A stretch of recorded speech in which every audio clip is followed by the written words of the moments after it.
रोही के घर से जाते ही नहार की जिंदगी जैसे एक लम्हे में वीरान हो गई। जिस नहार को सब हौसलामंद और मजबूत समझते थे, आज वो अंदर से बिल्कुल टूट चुका है।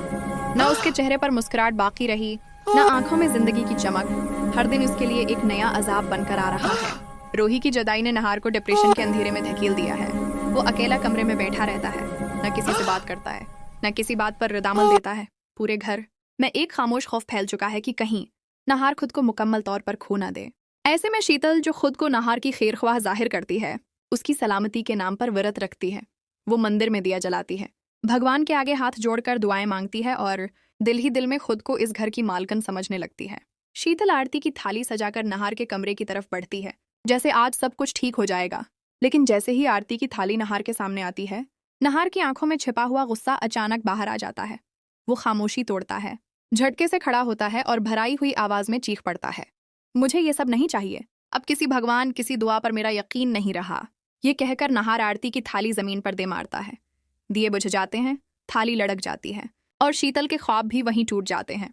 इस लम्हे नहार सिर्फ गुस्से में नहीं, बल्कि अंदर से मुकम्मल बिखर चुका होता है। दूसरी तरफ रोही, जो सोनी के बिछाए हुए जाल में फंस चुकी है, नहार को छोड़कर जा चुकी है। सोनी और शीतल ने मिलकर नहार और रोही के दरमियान ऐसी जहरालौद गलत फहमियां भर दें कि दोनों एक दूसरे से दूर हो गए।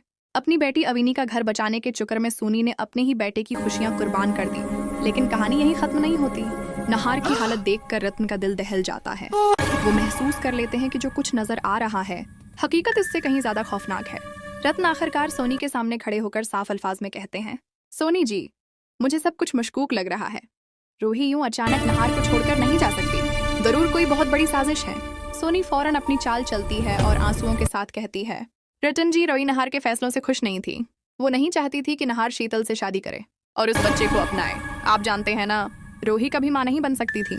सोनी के ये अल्फाज रत्न के दिल को अंदर से चीर देते हैं। मगर इसी लम्हे रत्न को हकीकत की एक झलक दिखाई देती है। वो समझ जाते हैं कि सच को जानबूझकर छुपाया जा रहा है। रतन सख्त लहजे में ऐलान करते हैं, मैं खुद रोही को वापस इस घर लेकर आऊंगा, तभी सबके चेहरों से नकाब उतरेगा। ये सुनते ही सोनी के कदमों तले जमीन निकल जाती है। वो चाहकर भी रत्न को रोक नहीं पाती। इधर ये बात शीतल के कानों तक पहुंच जाती है। दोस्तों, अब कहानी इस मकाम पर पहुंच चुकी है जहां हर रिश्ता, हर सच और हर साजिश आजमाइश में है। नहार टूट चुका है, रूही धोखे में है और सच अभी पर्दों में कैद है।